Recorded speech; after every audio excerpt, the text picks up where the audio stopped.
So here we go. Marx and American Marxism, and with apologies to my friend Mark Levin, he called his last book American Marxism. And some of my sources here, these are different books that I've written. So if you want to know where I get some of the quotes, where some of this comes from, The Devil and Karl Marx, that book came out, I think, 2020. Politically Incorrect Guide to Communism, A Pope and a President on Ronald Reagan and Pope John Paul II. And I did a book called The Communists, which was about the mentor of Barack Obama, Frank Marshall Davis. More on him in a few minutes. So the Communist Manifesto, when was it written? Anybody know the year? 1848. 1848. And one of the things that drives me crazy when I speak at different colleges around the country is young people who say, oh yeah, it's a pretty good book if you just read it. If you just read the Communist Manifesto, it talks about sharing, helping people out, loving your neighbor, right? Each according to abilities, to each according to his needs. Really a pretty good book. And I'll say to them, you haven't read it, have you? Well, sort of jumped around a little bit. Read it. It's not long. In fact, that version right there, that is the 100th anniversary of 1998 Penguin Classic Signet Edition with the preface by Martin Malya, professor at University of Cal Berkeley. And the section that is the manifesto itself is 65 pages. That's all. It's not a long book. Das Kapital is a long book, all right? But Communist Manifesto is a really short book. So if you're going to have an opinion on it, and you think it's a pretty good book, and you say that without having read it, read it. The opening words, a specter is haunting Europe. The specter of communism. They refer to it as a specter. Then in the very next line, actually, I don't have the next line on there. But the very next line, they say, all the ancient powers of Europe, Pope and Tsar, Metternich and Guizot, German police spies and French radicals have entered into a holy alliance to exorcise the specter. Not E-X-E-R, like, running on an elliptical or a treadmill, right? E-X-O-R, like when you exorcise a demon. Holy alliance to exorcise this specter of communism. They refer to it as a specter. People often say to me, give me a definition. I had to do this last week, actually. Somebody emailed me who's working on a curriculum and, hey, I need a definition of communism. How would you define it in one sentence? I said, that's easy. Let's let Marx and Engels do it. They do it in the Communist Manifesto. No one can argue with the definition of Marxism from Marx and Engels in the Communist Manifesto. They said the entire theory of the communists may be summed up in a single sentence: abolition of private property. 4 words: abolition of private property. I can tell you right then and there, you try to abolish private property, my youngest daughter, Gianna Maria, could tell you, you're going to have to kill 100 million people. All right? I mean, private property is a basic human right, from the cave to the courthouse, Judeo-Christian foundation. Thou shalt not steal implies that you have a right to property. All right? If Dr. Drake, right, if one of your students hands in a term paper saying, in this term paper, I'm going to argue for the abolition of private property, right? They better make a really good case for doing that. Because one of the things that drives me crazy, people will say, it's really not fair to blame Marx for the guns and the gulags. Really? You want to abolish everybody's private property? What do you think they're going to do? Just lay down? All right, go ahead, take it. Right? You're going to have a war on your hands. Dr. Martin Malya, who was the Cal Berkeley professor, kind of a moderate Democrat, but very good scholar. Marx's concrete program for human emancipation called for nothing less than the abolition of private property, profit, the market, and indeed money, and more than that. And Marx was an abolitionist, all right, in so many ways. I'll give you more examples. There's a 10-point plan in the Communist Manifesto. I could do the entire hour and 15 minutes just on this. All right, but for people to say, well, it's a pretty good book, talks in generalities about sharing wealth, kind of vague would be a good criticism of the book. They don't give many specifics. Yeah, they do. They have a 10-point plan. among other specifics in the book. And I'm just giving a few examples here. Point one, abolition of property and land, application of all rents of land for public purposes. Point two, a heavy progressive or graduated income tax. Remember the first time that I was at the Reagan Library doing research, and I saw a speech from Reagan in the 1960s saying, yeah, we have a progressive income tax in America, started in 1913, but Marx favored it first. And I thought, no, that's not true, is it? Yeah. Called for it in 1848. Point three, abolition of all right of inheritance. By the way, the hypocrisy in that one is unbelievable because Marx and Engels got all of their money from their parents. And then Marx's parents eventually cut him off. And then when his father died, he didn't go to his father's funeral. And he makes one last trip to see his mom. And he writes a letter to his wife, Jenny, saying, oh, at least I got the old lady to rip up the IOUs. But I couldn't get any more money out of them. And they got as much money as they could from Marx's wife's family. Both Marx's wife and his mom said, Carl, I wish you would quit writing about capital and start earning some capital. Actually make some money. And then after that, the main reason Marx connects with Engels is because Engels became Marx's sugar daddy. Engels got all of his money from his industrialist father, and then that's where Marx was subsidized by Engels. Marx refused to get a job, refused to work. In fact, Marx's wife, Jenny, her family at one point said, Jenny, I'm sorry, but we love you. We love the kids. We know you have the kids are malnourished. They don't have a roof over their head. We know your husband won't work. All right. But we can't give you any more money. We just can't. It's wrong. It's immoral. He has to get a job. We can't do this. We will lend you Lenchen. Lenchen was Helen DeMuth, who was Jenny's family's nursemaid. Jenny grew up with her. They were little girls together. We will lend you Lenchen. So she works as the Marx nursemaid, and Marx, of course, the champion of the proletariat, the working class, never pays her a dime. And then one day, got Lenchen pregnant behind Jenny's back. They gave birth to a child. Marx refused to acknowledge that it was his. Refused, of course, ever to pay the child a penny of child support. And then Engels, who didn't believe in marriage and hated marriage, said, you know, I'll save you again. Let's just say it's my kid. We'll call him Freddie. Freddie Marx. Point five, centralization of credit in the hands of the state by a national bank with exclusive monopoly on all banking activity. But wait, if you're a communist, you need to be doing all these things, all right? What you ought to be doing. Number six, centralization of means of communication and transport in the hands of the state.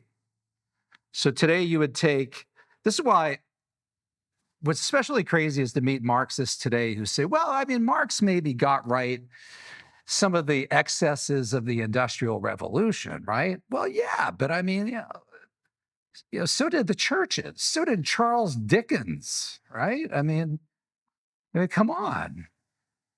But you want to centralize all communication and transportation in the hands of the state? What was transportation in 1848?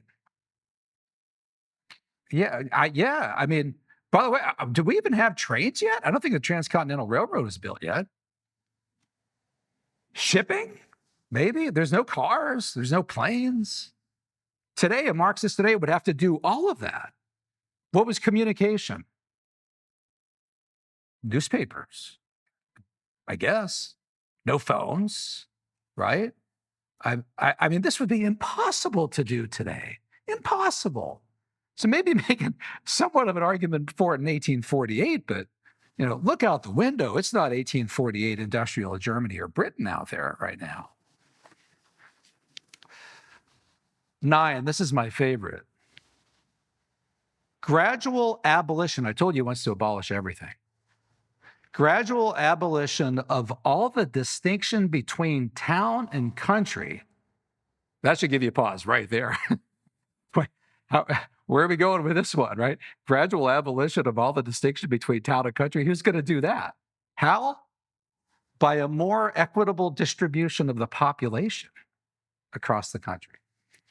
They didn't want to just more equitably distribute your property, your land, your stuff, but you.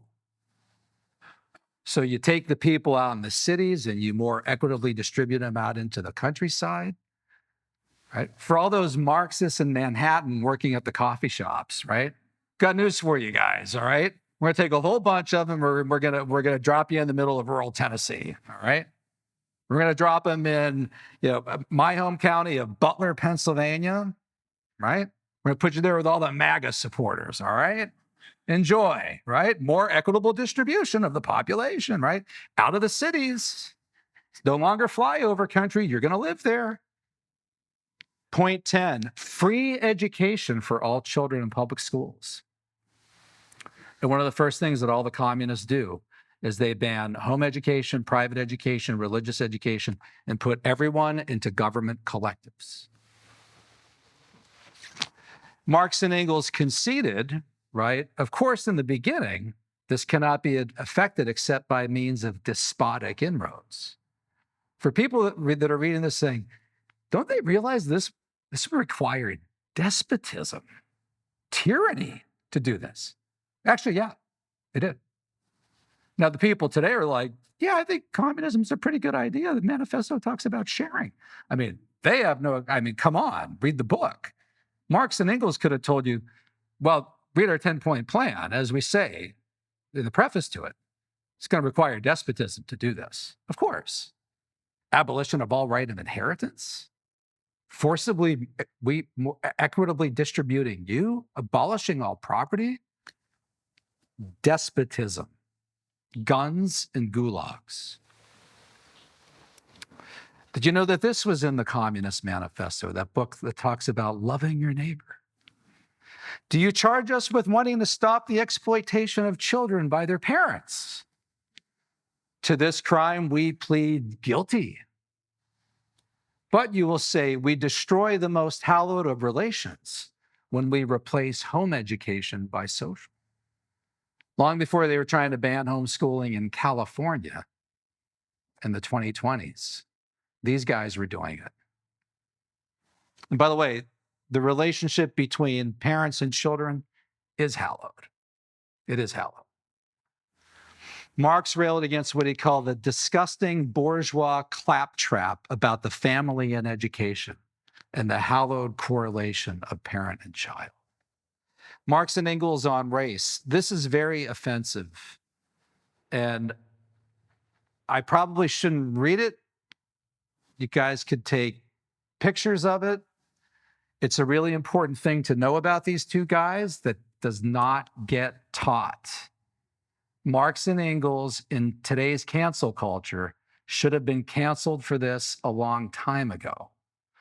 All right. I'm a Reagan expert. I've got a whole chapter at the end of my book on Reagan and race about one word that Reagan used to Nixon in 1972, 71, and it wasn't the N word. These guys use that word all the time, and they were German. You'll be reading their letters to each other in German, and all of a sudden the N word jumps out. Not Negro, not the German translation of that word, but the racial English American epithet, the N word, all through there. Marx had, and a lot of this too is because Marx was a evolutionary atheist, and he believed that people of color were on a lower evolutionary scale than he and Engels and their people. Marx had a son-in-law named Paul Lafargue, who Marx and Engels would sit around with scientific accuracy to try to deduce, because Paul was partly Cuban, how much N-word blood does Paul have? Analyzing his like cranium, they come up with like 1/8. And so Marx called him Negrillo, or the gorilla. That's what Marx said of his son-in-law. Paul ended up committing suicide in a suicide pact with Marx's daughter. Marx is the only figure I know who had two daughters who committed suicide in suicide pacts with their husbands. And I'm going through all of this because the private Marx is very much the public Marx, all right? And for another reason that you'll see here too later on that connects to this that's very ironic. Marx was also Jewish and anti-Semitic. He was an ethnic Jew, right? So Jewish ethnicity, came from a family of rabbis. His father converted to Lutheranism, actually, in Germany, Trier, Germany. And then Karl himself was baptized around 1824 at the age of 5 or 6. And so Karl Marx became a Christian for a while. And then left the faith and, surprise, college, right? Things haven't changed much in that respect. But Marx wrote this about Jews. What is the worldly cult of the Jew? Haggling. What is the Jew's worldly god? Money. Money. Find a quote like this somewhere in the background of Donald Trump and everyone in America would know about it. All right? Money is the jealous god of Israel, before whom no other god may exist. The bill of exchange is the actual god of the Jew. This sounds like something Hitler could have written. The Jew had become impossible. The emancipation of the Jews, in the final analysis, is the emancipation of mankind from Judaism. The Israelite faith is repulsive to me. Anti-Semitic, anti-Black, atheist, evolutionary racist. Of course, he hated religion. What did he call religion? Opiate of the masses, right? Opiate of the masses. And the fuller quote to that, which people usually don't know the full context. I've heard people say, well, opium of the masses. I kind of see what Marx is getting at, right? I mean, kind of like drug, religion can be kind of like a drug to some, a pacifier, a placebo. I mean, we think it's real, but Marx, I kind of see what he's getting at. No, the full context. This is a very, very dim view of religion. Religion is the sigh of the oppressed creature, the heart of a heartless world, the soul of soulless conditions. It is the opium of the people. He also says this in that essay, which really tells you a lot about Marx. The criticism of religion is the beginning of all criticism. Probably right there. They believe you got to start at the very root of the tree, right? You got to take it down from the very bottom. This is why all the communists, wherever they are, whatever country, Cambodia, Pol Pot, Khmer Rouge, all right, Muslims in Afghanistan in the 1980s, taking the Mujahideen, communists there at that point, in Cuba under Castro, taking on Confucianism, Confucius belief in China, they all go after religion. Every single one of them goes after religion. Communism begins, said Marx, where atheism begins. Lenin, all worship of a divinity is a necrophilia. There is nothing more abominable than religion. Lenin, in another essay, said, what is religion? Like Marx said, it is the opium of the masses. It is a kind of spiritual booze. Spiritual booze. Medieval mildew. We must destroy religion. Nikolai Bukharin said, we must take on religion at the tip of the bayonet. And how many of you know of social justice Lutherans who are like, we can learn a lot from the communists on religion, right? These guys would tell you, no, you can't. You can learn from us that religion and communism are incompatible. That's a direct quote from Bukharin and Lenin as well. You take on religion at the tip of the bayonet. Communism begins where atheism begins. I don't know what you're talking about. Marx on criticism and abolition. The manifesto, they say that communism represents the most radical rupture in traditional relations. It aims to abolish nothing less than the present state of things. So not just the family, property, money, capital, right? So, but the present state of things. This is in the very end of the manifesto, this line. Anybody know how the manifesto ends? It's a famous phrase. Everyone uses it all the time. Workers of the world unite. You have nothing to lose but your chains. Yeah, that's the quote used in the beginning of Patrice Cullors, the founder of BLM, her memoirs. She leads with that quote. You have nothing to lose but your chains. Yeah. Marx, remember, Marx was a racist, Patrice. Marx, in a letter to Arnold Rouge, manifesto, communists openly declare, this is so telling, that their ends can be attained only by the forcible overthrow of all existing social conditions. So if you got some kid in college who's like, yeah, it's a pretty good idea. They just talk about sharing in that book. That book closes by calling for the overthrow by force of all existing social conditions. These guys aren't just tinkerers. Well, if we cut the tax rate here a little here, increase it over there a little bit, maybe tinker with Medicaid, right? They want to forcibly overthrow all existing social conditions. The most common word that you will see if you do a word search in the Communist Manifesto, check it out, right, is abolition, abolish, criticize, criticism. Marx called for the ruthless criticism of all that exists. Marx had a favorite quote, and I did an interview with Jordan Peterson a few weeks ago. I didn't know Jordan Peterson was reading my book, The Devil and Karl Marx. I had no idea. I just got an email all of a sudden. I had never met him before from his producer saying he wants to have you on the show, and it was this quote right here that really got him. That really struck him. Marx was asked, "Do you have a favorite quote, a favorite line?" Now, if you ask me if I had a favorite quote, favorite line, I'd give you probably a scripture verse, right? Quote from a saint, maybe something like that. Be not afraid. But Marx said, yes, from my favorite author, Goethe, my favorite book about Faust, and my favorite character, the Mephistopheles character. Who was the Mephistopheles character? The devil, the demon. Marx has all these poems about the devil. It's really chilling.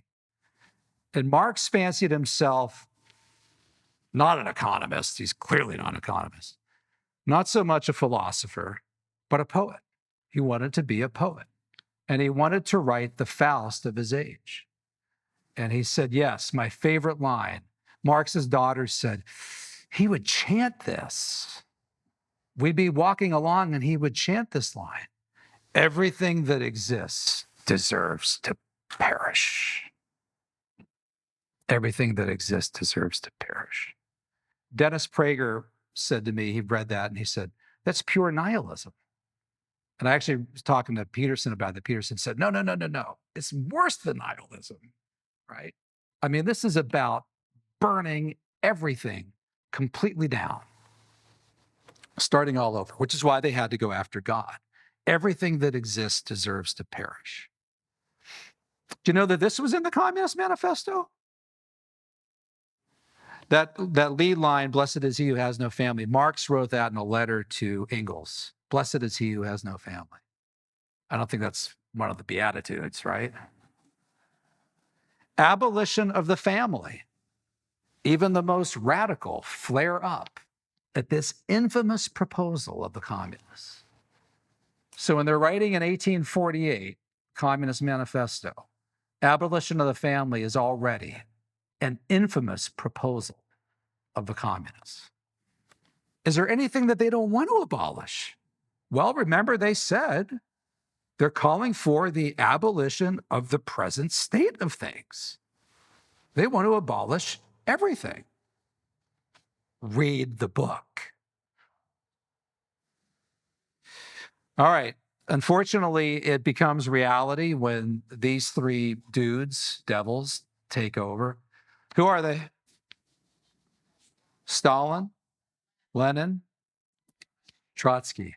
October 1917, Bolshevik Revolution. October 1917 revolution, civil war follows, Bolsheviks, Mensheviks, 1918 to 1921. Over 7 million men, women, and children killed in the Russian Civil War. By the way, that was after Russia in World War I from 1914 to 1917 lost more people than any other country and then pulled out of the war. They would have been on the winning side of the Allies. Instead, Lenin pulls them out of the war. Then they have a civil war. And then they end up with all these people dead in the Civil War. And then the Bolsheviks win the Civil War and start killing people by the millions under Lenin. Then World War II, Russia loses 20 to 30 million people in World War II. We lost like 300,000 or 400,000. There's more people than any other country then. On and on and on and on. Communism goes global. Marx had said, workers of the world unite. He said to the Communist League in 1850, our revolution must become permanent, not only in one country, all the leading countries in the world. This is what so scares so many people in the American Congress. Even Woodrow Wilson was scared by this. He said it's bad enough that they want to do this in one precinct and one Bolshevik and whatever in one country, but they want to take over the world. Yeah, it was to be a global revolution. Lenin said, our victory will be a lasting victory only when our undertaking will conquer the whole world, because we launched it exclusively counting on world revolution. In March 1919, that's when the Comintern starts, the Communist International. It's launched in Moscow. Lenin, the existence of the Soviet Republic side by side with the imperialist states for a time is unthinkable. In the end, one or the other will conquer. A series of horrible conflicts between the Soviet Republic and the bourgeois states is unavoidable. He's not saying, well, we'd like to avoid conflict here. No, a series of horrible conflicts is unavoidable. Unavoidable. Even Woodrow Wilson was appalled by this. All right, so this is going to get us closer to America very, very quickly. American Marxism. They set up the Soviet Comintern, Communist International, in Moscow. Trotsky called it the General Staff of the World Revolution. This was an actual building in Moscow. Every country would have one communist party that answered to the Kremlin, and you would have one delegate there on site in Chile, America, Argentina, Britain, wherever, and then another representative liaison in Moscow. These guys were going to direct the world revolution from Moscow. America, Gregory Zinoviev was the first head of the Comintern. So the Communist International has declared war on the entire bourgeois world. World Civil War is now the watchword and order of the day. All right, so they set it up. You follow me? March 1919, right? Got it? It's going to be a test on all this. You guys aren't taking notes. There's a quiz at the end of this. Drake, you didn't tell them about this? No? Okay. All right, so March 1919, they set it up. When does America start its Communist Party? September 1919. 6 months later. Where? Chicago. Did somebody say appropriately? Yes. September 1919 in Chicago. I don't have it, but I should put it up. I have the original document from the Chicago Communist Party, American Communist Party, reporting to Moscow. We did it, we did it, we did it. We've started the party, comrades, and we did it. Long live the global revolution. It's like 4 or 5 lines. 1219 Blue Island Avenue, Chicago, Illinois. I don't know what's there today, probably like a Sheetz or something. I don't know. Actually, okay, so they created Communist Party USA, CPUSA. Today, www.cpusa.org. Still around. Still around. You swore a loyalty oath in the 1930s. Put your hand in the air. I swear, I pledge myself to rally the masses to defend not America, right? But the Soviet Union By the way, which at this point is run by who? Stalin. Stalin, of all people.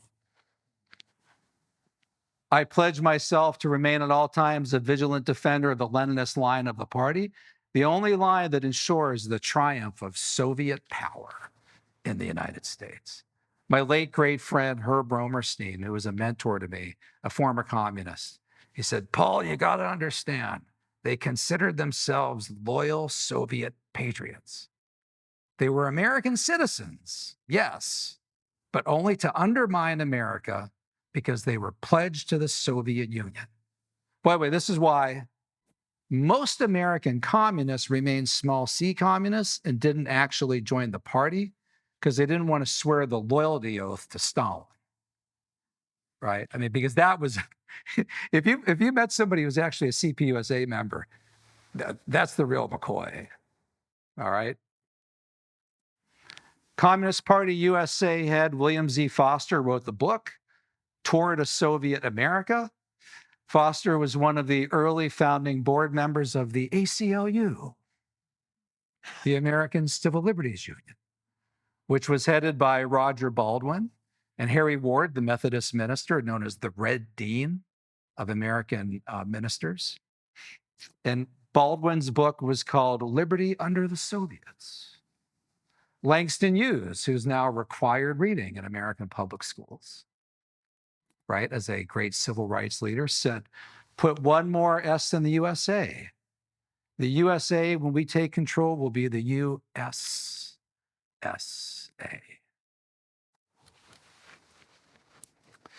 All right. The Hollywood 10, just a bunch of fun-loving progressives, hounded by Joe McCarthy. That's their Communist Party USA numbers right there. All their 5-digit numbers. You can see they all joined together around the same time. We think at that time there were about 100,000 Communist Party USA members altogether. That's John Howard Lawson, known as Hollywood's commissar. Every single member of the Hollywood 10 was a party member. We had those numbers in 1947 when they testified before Congress. Lawson started screaming at the congressman saying, this is like Hitler, Hitler's Germany, Nazi, fascist, Reichstag, Night of the Broken Glass. Stomped out of there. All 10.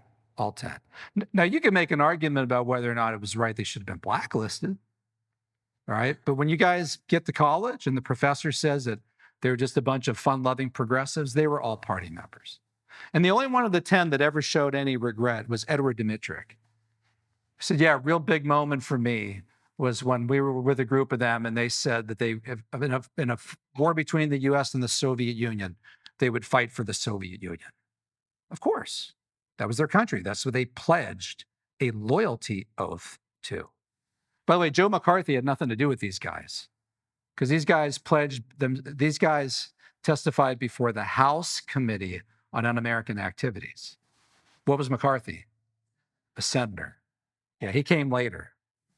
Back then, these committees were run by Democrats. The House Committee on American Activities was usually run by Democrats, Cold War anti-communist Democrats.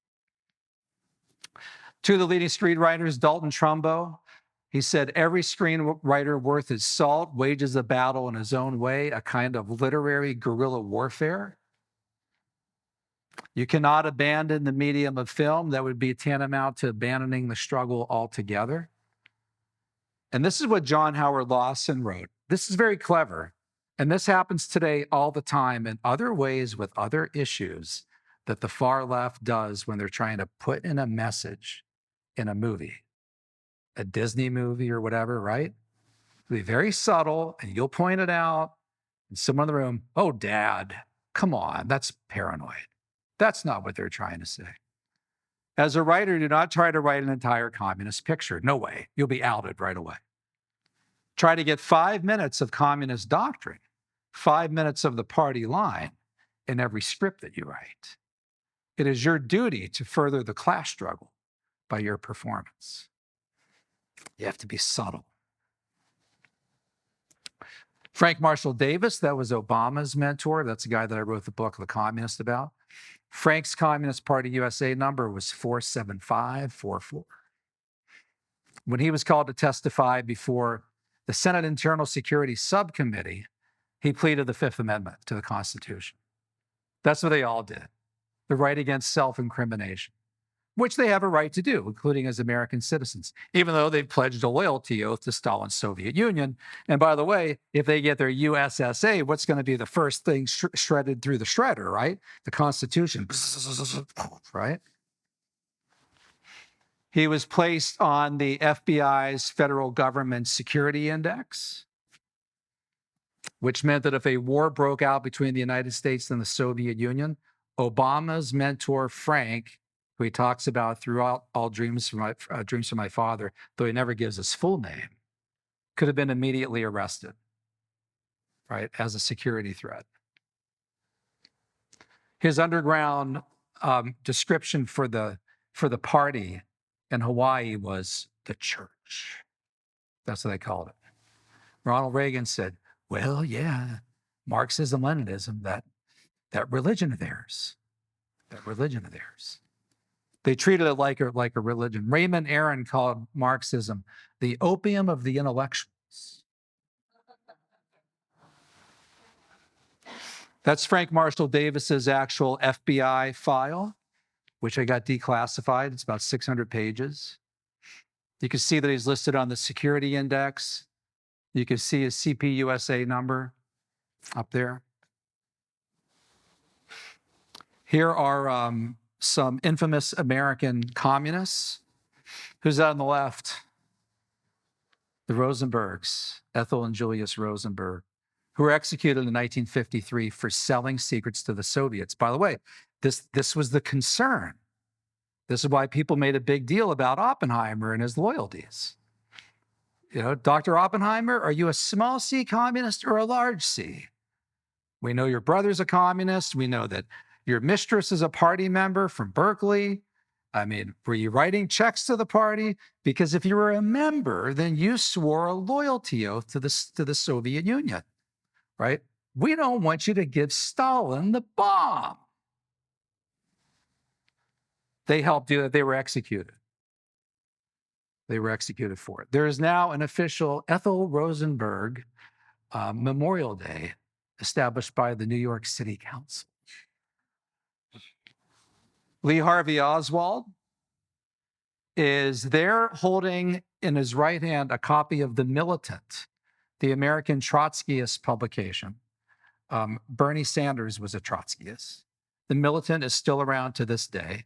He's holding a copy of The Militant in one hand and the rifle that he shot JFK's head off in the other. But Lee Harvey Oswald was a communist. That's what motivated Oswald. He was a communist. America's most famous female Marxist, Angela Davis. There she is at the Women's March in D.C., the day before the Trump inauguration in January 2017. She was one of the co-chairs of the Women's March. That's where all the young girls were with the pink hats, right? Madonna was there, and one of the Judds, I think, was there. Of course, she didn't talk about Marx and Lenin. She talked about trans women of color, intersectionality, not CPUSA, but LGBTQ. There she is with her buddy Castro. There she is with the guy who built the Berlin Wall. I should have the picture of her receiving the Lenin Peace Prize in the Soviet Union in 1979 in front of a bust of Lenin. She is the mentor to Patrisse Cullors, the founder of BLM. She wrote the foreword to Patrisse Cullors' memoir. Patrisse Cullors said, we, Alicia Garza and I, the co-founders of BLM, we are trained Marxists, quote unquote. We are super versed in ideological theories. She is also the mentor to Ilhan Omar, a member of the squad from Minneapolis. I got some people in the crowd from this generation, right? All right, who are these guys? Weather Underground, SDS. Who's that punk? He just looks like a punk, doesn't he? I mean, come on. I know this is a Christian audience, but if you can't call that guy a punk, that guy looks like more of a punk than Lenin did. Look at him. Who's the guy in the left top? Bill Ayers. He's the guy who said that we didn't do enough. It was a beautiful day, the day that we bombed the Pentagon. That's his girl, Bernardine Dorn. They were fugitives from the FBI for over a decade. Ayers got off, said, guilty as sin, free as a bird. What a country. What a country. When he got out of prison, went to Columbia University, where he got his PhD. Became a professor at the Department of Education, the University of Chicago, Illinois, where he writes books with titles like Teaching Social Justice, published by Columbia Teachers College. By the way, the only reason he didn't get tenure, this is actually pretty cool. These people wrote their manifesto called what? Anyone know? Prairie Fire. And among the people that they dedicated the book to was Sirhan, the assassin of RFK. And when my buddy RFK Jr. and some of the other Kennedy kids found out about this, they said, don't you dare give that guy tenure. But they're all in universities.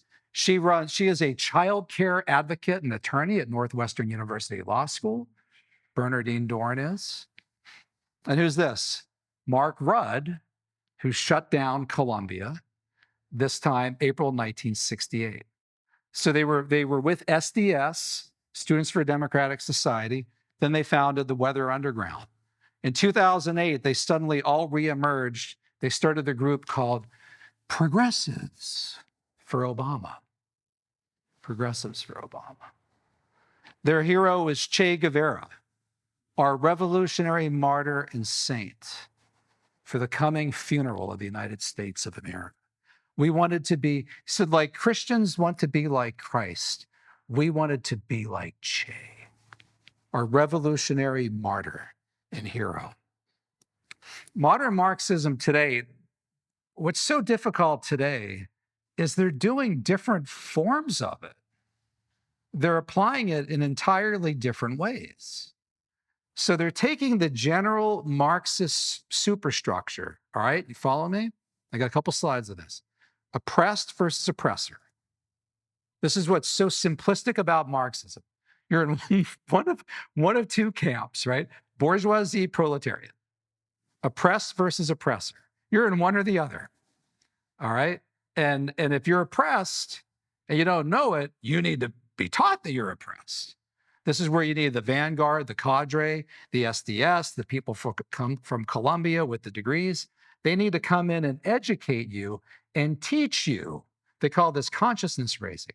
You need to learn that you're in the oppressed class and to hate the people in the oppressor class. So the world is in two different camps, right? Very binary. It's one area where these people support binary, right? Otherwise, it's like 100 different options of whatever, right? But here it's one or the other, right? Forget if it's male or female, right? But you know, so you're in one of two camps. So they're doing this now on cultural issues. They're doing it on sexual issues. So gender Marxists like Judith Butler put you in the camp of male or female, opposing antagonistic camps. Race-based Marxists put you in either black or white, which is unbelievably simplistic. I mean, I have 8 kids. 2 of them are adopted. We're all over the place genetically. You should see our Ancestry.com things. My youngest son is black, all right? So am I supposed to tell him, I want you to learn from the beginning, you are oppressed, okay? I am your oppressor, okay? And so you would tell somebody like Oprah or Kobe Bryant, no, I know you think you're worth all that money. And Kobe, you know, you were raised by that wonderful family, and your father was an athlete, and you were a nice part of Eastern PA. You spoke all these languages. You have this beautiful wife with all these with all these kids, but you are oppressed. And that white homeless guy over there, he's your oppressor. Really? How? Why? because you're black and he's white. And this is incredibly simplistic and literally divisive. Divisive. A lot of this begins with the cultural Marxists, the critical theory people. If you type the word cultural Marxism into Google, this nasty little box pops up, which calls it an anti-Semitic conspiracy theory. I wrote 2 articles on this for American Spectator. Yeah, it's crazy. I wrote 2 articles on it for American Spectator, Cultural Marxism and Its Conspirators, 1 and 2. You should check it out because I walk all through that. But the leading founder of this was Antonio Gramsci, Italian Marxist, who talked about cultural hegemony. A phrase that's attributed to Gramsci is what? Long march through the institutions, We have to take over the conveyor belts of culture if we really want to change the world. He's followed by the Frankfurt School, founded by Max Horkheimer, Theodor Adorno. In their book, The Dialectic of the Enlightenment, they talked about the culture industry. The main organ today of the Communist Party is called People's World. It's the successor to the Daily Worker. It's peoplesworld.org. If you go to the About section, they're calling for culture workers because they're Marxists operating in culture, cultural Marxists. They're not going after coal miners in West Virginia. I mean, those guys are all voting for Trump. They've given up on farmers, right? They're not going for, the steel workers, my family in Pittsburgh that I was raised in. They're going for the coffee shop worker, right? They're going for the person in grad school in Manhattan. They're going for teachers. Forget about the factory floor. The classroom floor is the new area of revolution. Kate Millett wrote the book Sexual Politics. The phrase, these guys started a form of Freudian Marxism. Can you imagine that? It's like taking the most crackpot philosopher of the 19th century, Marx, and then taking the worst of the early 20th century, Freud. I mean, who was the guy that said, I got an idea. Let's fuse Freud and Marx together, right? Freudian Marxists. Wilhelm Reich. It was really crazy, really crazy. He coined the term and wrote the book, The Sexual Revolution. That's his phrase. All right, so I just talked about this. Today, they're looking at race-based Marxism, critical race theory, CRT. And I can give you guys a whole slide presentation on CRT. The founders of CRT, Crenshaw and all the others, I mean, it's Marxist-based. It comes out of critical theory. Critical theory is Frankfurt School. No one denies that they get critical race theory. This is inarguable. It's not even controversial. These are the facts. You can argue that if they're teaching CRTs in schools, they're not teaching the Marxist for. Okay, try that if you want. But that's where it comes from. My motto: choose MLK, not CRT. Martin Luther King Jr. You should be judged by the content of your character rather than the color of your skin. CRT judges you by the color of your skin. What MLK said is we should instead be identified as children of God, made in the image of God, the Imago Dei. From Marxism to wokeism, that's kind of a separate thing, but it's very related. Wokeism, like Marxism, is always searching for the latest victim group. And that victim group will be the oppressed group, like the proletariat, which will also be the redeemer group that will be redeemed to bring in the new revolution and the new type of life. The only category that should matter for us as Christians, the Imago Dei. All of these, right? Marxism, communism, socialism, race-based Marxism, sexual Marxism, gender Marxism, wokeism, LGBTQIA+, DICRT, gender ideology, right? I mean, we need to be judged by individuals made in the image of God, the Imago imago Dei. We are neither Jew nor Gentile, male nor female, slave nor free, black or white, right? We're all one in Christ Jesus. That's the only group that should define us. All right, let me wrap up.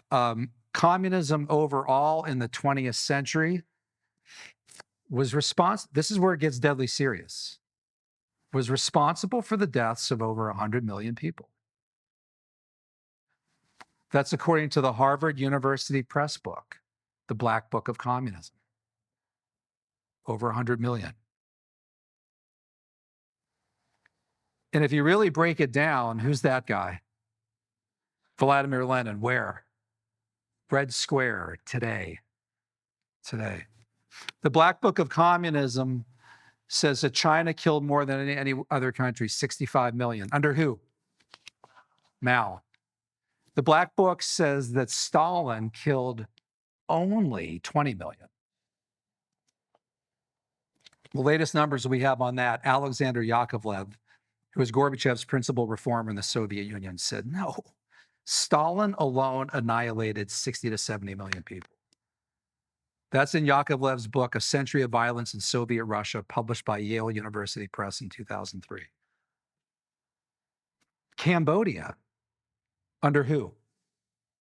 Pol Pot. What group? Khmer Rouge. Killed about 2 million people, probably a range of 1 to 3 million, out of a total population of 5 to 7 million in 4 years. It wasn't even a full 4 years. They were taken out in January 1979. They came in 75. They declared 1975 the year zero, just as the Jacobins did in 1794, France. Tried to take Christ out of the calendar. By the way, we're doing that, right? We're no longer using BC, right, and AD, before Christ, and Anno Domini. What are we using now? BCE, which the sly devils, right? Before current era. Right, exactly. Martin Malya called it the most colossal case of political carnage in history. And if you look at some of these numbers, additional numbers, the true communist death toll is probably about 140 million. Because Stalin alone, 60 to 70 million. The latest on Mao, 70 million plus. That's 140 million right there. That'd be double the combined death tolls of World War I and World War II. Hitler killed about 6 million Jews, about 4 million others that he called misfits, undesirables, subhuman, about 10 million altogether people. Of course, credit Hitler for launching World War II, right? But communism outdid even that. All right, any good news here, right? Dr. Kengor, Dr. Death. Yeah, the good news is we won the Cold War. Reagan and John Paul II, Reagan and Maggie Thatcher. The only one who's still living up there on the right. Lech Walesa. Which movement? Solidarity. Who's this? Get a star if you get this. Václav Havel. Yeltsin and Gorbachev. Bad news is we're losing it in the classroom today. This is a West Point cadet at his ceremony opening his shirt and showing Che Guevara, who called the United States the great enemy of mankind. A survey by victims of communism said that 1 in 4 Americans believe that George W. Bush killed more people than Stalin.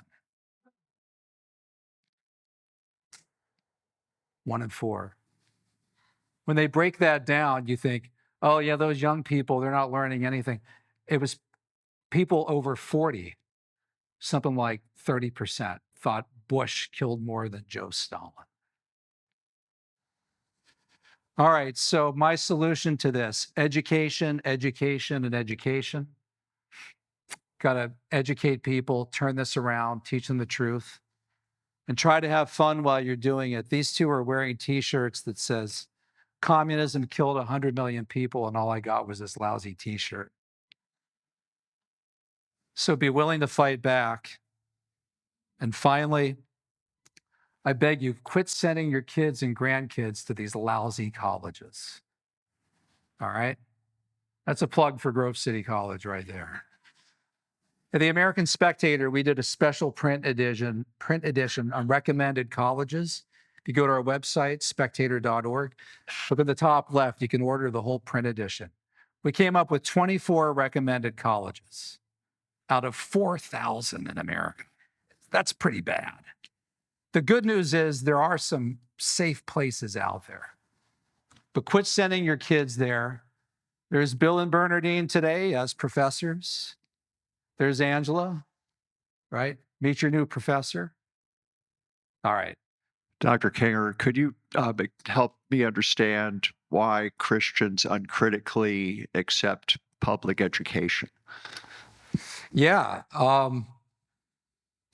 I mean, using that phrase duped, right? I mean, I think a lot of them don't realize how bad the schools have gotten. They should by now, right?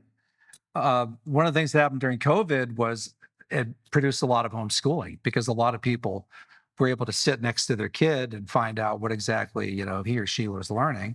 And they also found out that it wasn't as hard to homeschool as they thought it would be. My wife would say, that's easier for you to say, right? 'Cause she homeschools the kids. But, and a lot of people from the previous generations just didn't realize that it was that bad. But the good news is there's alternatives out there, and you don't have to send them to those schools, and you don't have to send them to the universities where we've been sending them as well. The universities, and unfortunately too, a lot of Christian colleges are just no longer trustworthy. And a lot of the Christian colleges that were historically Christian colleges are no longer even Christian colleges. And a lot of parents and grandparents who went to those colleges don't realize that. And a lot of them continue to donate to those colleges and have no idea what their money is going to. And a common scheme that they'll do, these alumni offices, well, I see that you were an engineer when you were here. Why don't you just write that check for $10 million to the engineering school, right? I mean, it all goes to the same place. You can move the money around. I mean, if they're teaching this stuff at that college, quit giving them money, and most importantly, write a letter and say, this is why I'm not giving you the money. Don't just say, I'm not giving it anymore, and don't tell them. They need to know why. That's the only way that you'll make a difference. Money talks. Yeah. Dr. Kengor, thank you for being here. Actually, I have 3 nieces at Grove City. Right. The Kriegers, Sarah, Abigail, or Libby. Any of those names ring a bell? Oh, the Kriegers. Oh, that's amazing. Yes. Do you actually know them? Yes. Wonderful. Yep. Yeah, Libby's one of my favorite students. Yeah, she's sharp. She's graduated really sharp. about 2 years ago, maybe 3 now. She's great. Well, I'll tell her you said hello. Yeah. I'm sure she sends her regards. My question is, when I think of the French Revolution and the Bolshevik Revolution, and I just wonder the state of the church in both those countries, maybe in Germany as well, what role does the lack of a vibrant church or a responsive church or a church that is perceived to be in cahoots with the state be responsible for the motivation to make change, and the church hasn't been responsive to meeting social needs? Yeah, well, I mean, the Bolsheviks and the Jacobins both went after the church. I mean, they went after the churches. In the case of the Jacobins, it was the Roman Catholic Church. With the Bolshevik Revolution, it was the Russian Orthodox Church. So in every place where the communists go and the radicals go, it's not just war on religion, but war on the dominant church. In Pol Pot, Cambodia, under the Khmer Rouge, there were in 1975, when they came in, about 80,000 Buddhist monks. And they made the Buddhist monks either marry or renounce their vows. By 1979, there were only 4,000 left. So they had either married, renounced their vows, or been executed. And the ones that survived usually survived by escaping and just managing to not get killed. But in every culture, in every country, they go after They go after the church, the dominant church. Castro's Cuba was probably the highest rate of religious participation of any country in the Western Hemisphere, other than maybe America. It was thoroughly Catholic. This is a fascinating one. Pyongyang, the capital of North Korea, and North Korea to this day is Stalinist, right? Yeah, Pyongyang was called the Jerusalem of the East. So if you see a kind of diabolical hand at work here, they tend not to go for the places that are already secular. No, man, they want a Christian head on the platter, right? They go after the religious countries. I guess let me rephrase my question, because I'm wondering if the church was vibrant or alive, and if it had been more responsive and counter state, would that have given the soil the conditions for these kinds of revolutions to take place in the first place? If they had been more vibrant and pushing back against the, you think of Russia at that time, you had the czars, and then you had serfdom that was 99%, and they were poor as dirt. So if that weren't the case, if the church perhaps had been a little bit more, I don't know, socially pushing back against this oppressive system. Yeah. Well, for example, I'd have to go country to country, but certainly in Bolshevik Russia, or pre-Bolshevik Russia, the Russian Orthodox Church was extremely strong. It also backed the Tsar, right? The Tsar said, the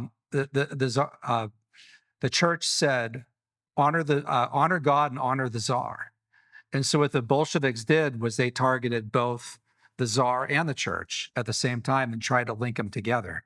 In the French Revolution, the Roman Catholic Church, the Jacobins here tried to target the upper class, the nobility, and also the clergy, right? So they always pose them both as the enemies of the people.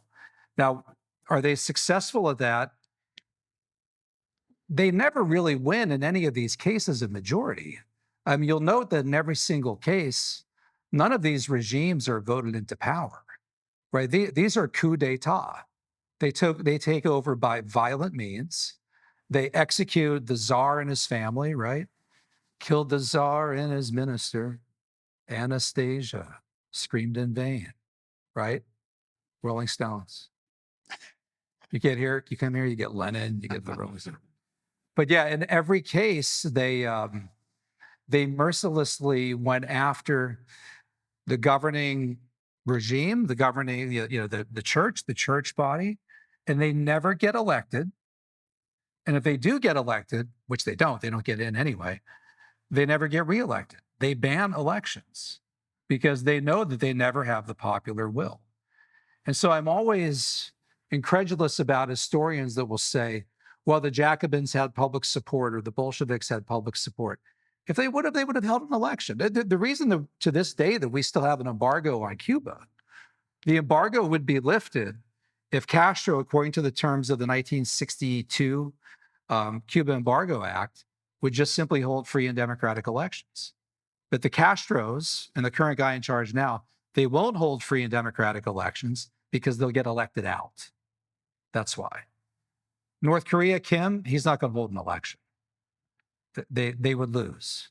So they always take power by force and then stay in forever till they die.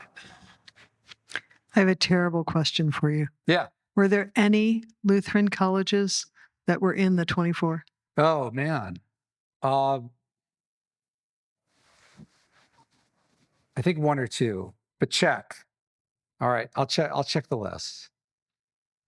Not a lot, I'll tell you that. Yeah. You should add Luther Classical College to the list. Right. Good. It's an interesting point. There are a lot of small startups that are out there now, and we thought about doing a follow-up piece. Yeah, we'll talk later about that. Good.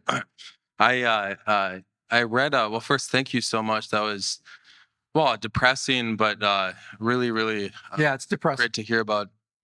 So I read a book a while ago that is probably served as one of your main resources, Marx and Satan by Richard Wurmbrand. Right.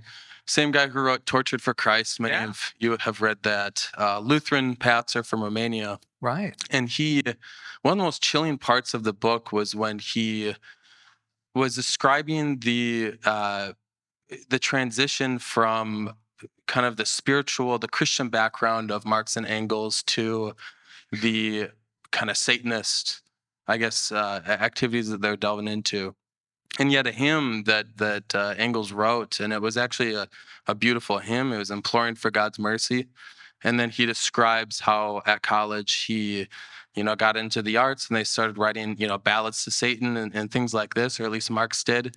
And I want to ask you if you could maybe give us some more information about what exactly was it that they were learning? What were the influences that drew them to such satanic state of mind? Like everything you describe is so satanic and evil, and really can only be inspired by that. Yeah, Marx's 1837 poem, The Player. Thus heaven I've forfeited, I know it full well. My soul, once true to God, is chosen for hell. 1841 poem. See this sword, this blood-dark sword. It stabs unerringly within thy soul. The prince of darkness sold it to me. He beats the time, says ever more boldly, I play the dance of death. He has all this chilling poetry about the devil. He came under the influence in college of a professor named Bruno Bauer, who was very anti-Semitic. And together they started the Annals of Atheism journal together. They would mock Christ. They would go into churches and sit in the pew and make rude noises and just disrupt. There's one German town where there's a festival each year where somebody comes in riding a donkey at Palm Sunday, and Marx and Bauer came in riding a donkey together, mocking the entrance of Christ. So they didn't just write poems like this or write against religion. They mocked it. They openly mocked it. Richard Wurmbrand was a hero. He wrote Tortured for Christ, and then wrote the book Marx and Satan. I talk about those a lot in my book, The Devil and Karl Marx. And among the hardest things to read in that book, Tortured for Christ, and also in my book, The Devil and Karl Marx. In fact, a number of people told me I had to stop reading your book at this point. I said, you should read Wurmbrand's book. But he talks about being tortured in the Romanian prison of Pitești. And they had priests, they tied them to the floor on crosses, and they had other prisoners go up and urinate on them and defecate on them. And they even tried to force pastors to consecrate human excrement in the form of Eucharist and feed it into people's mouths. And Wurmbrand said, the types of torture that he saw in the Pitești prison defy all imagination. And he said it showed that they weren't just atheists and against God. This was truly demonic. This was truly diabolical. And he said at one point he said, of all the tortures in Dante's Inferno, nothing compares to the type of tortures in communist prisons. And in one case, he was being tortured, and he said to one of his captors, the captor was yelling, I am the devil, while he was torturing Wurmbrand. And Wurmbrand said, why do you do this? And he said, because my heart is filled with hatred, and I've saved up all the hatred in my life at this moment to let it out on you. And he talks about his friend, a pastor named Florescu, whose son was beat to death in front of Florescu. And he said, Florescu yelled, they say they're trying to make the pastor renounce his belief in God. And the pastor's son says, Father, don't do it. I'd rather die. Don't do it. And Wurmbrand said, poor Florescu went mad after this happened. But they would devote millions of dollars, rubles, that they didn't have, Romania, Czechoslovakia, the Soviet Union, to torture people for Christ, which just showed how hell-bent they were in their hatred of religion. This wasn't irreligion, separation of church and state, neutrality. or even just a kind of atheism. This was anti-religion. This was hating God. And it really, when I look back on it, first time I started studying all this, I said, this is satanic. Michael Knowles wrote the foreword to my book, The Devil and Karl Marx, and he said, conservatives like to say, communism doesn't work because it distorts markets, right? Or because of this or because of that. He said, communism doesn't work because it's evil. It's diabolical. And it genuinely is. One last question. Thank you. Thanks. Ronald Reagan was a great opponent of communism and all of its forms.